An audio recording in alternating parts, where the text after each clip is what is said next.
Susan, life is good. I've got something to show you. I'm working on a really neat quilt. I enjoy this type of quilt. There's no measurement involved. All we have to do is have strips, put them together. It's called string quilts. These are what I'm making are string blocks. They've been around as long as quilting's been around. In the old days, my grandmother's day, they would make them with on a foundation of muslin.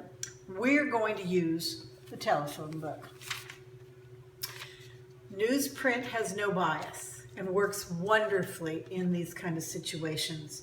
What I'm going to do is take strips that I have saved from other projects and put them on here either horizontally or vertically.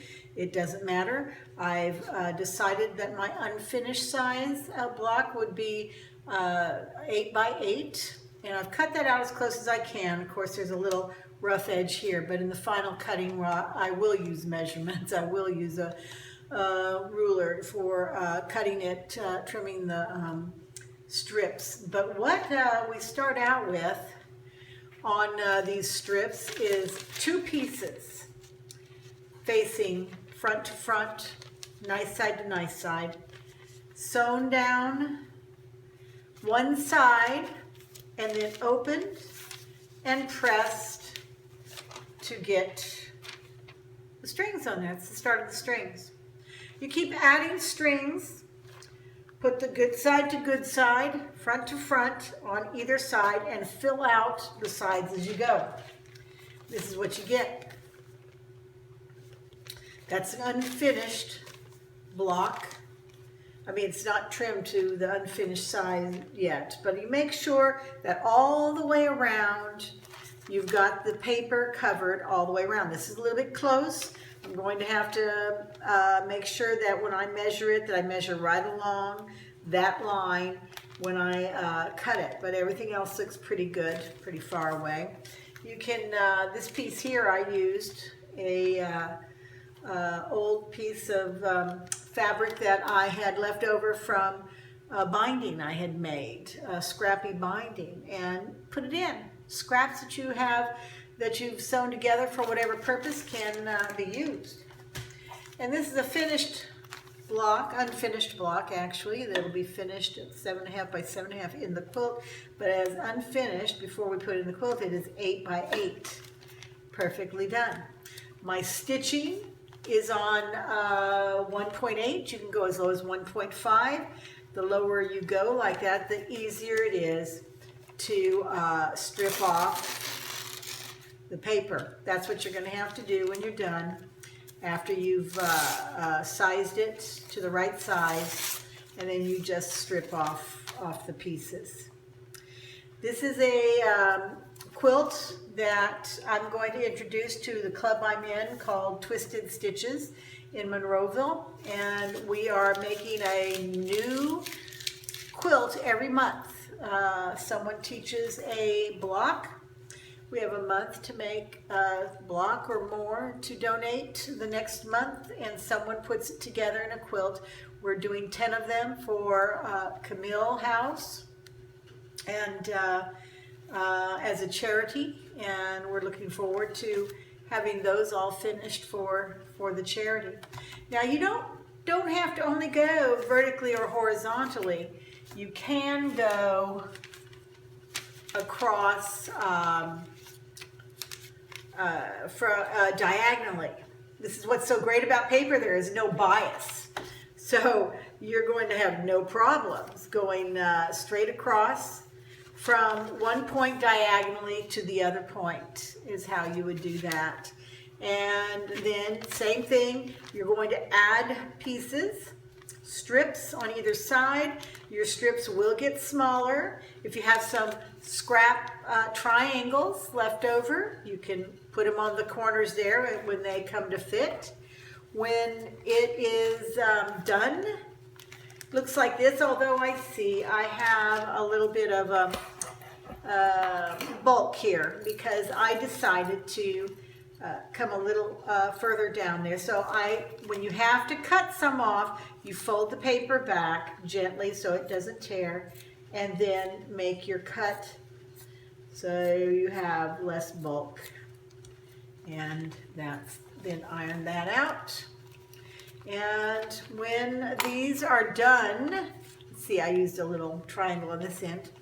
We can look at it, and we're going to cut it all the same way, whether they're vertically or diagonally. So I'll take this to the cutting board and cut it. I have the mat, I have the cutter, and I have my pieced block that I plan on cutting.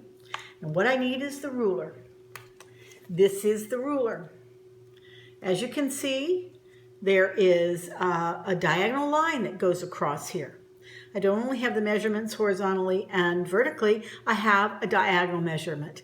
And that diagonal measurement is going to help me to center my block and cut it straight on all sides to the size I want. Let me show you. Using my form back here, I know I have 3 true straight sides, and I'm going to start here with the 2 sides on at this point. I have my ruler. I'm looking for the 8. There's the 8 right there. It's a 9.5-inch ruler. But where the 8 is tells me this, from this corner to this corner down here, is an 8-inch diagonal for an 8-inch block.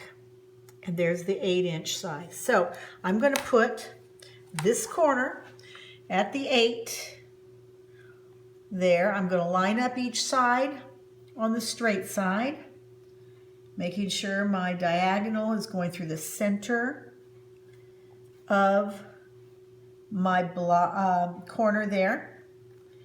These are right.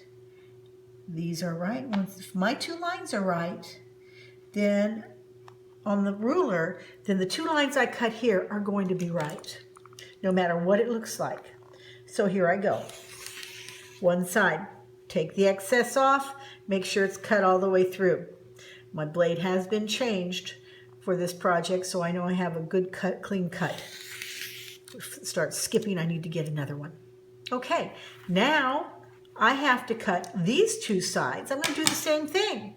I'm going to bring my 8 up here to the point I made here on the uneven side, the non-straight side.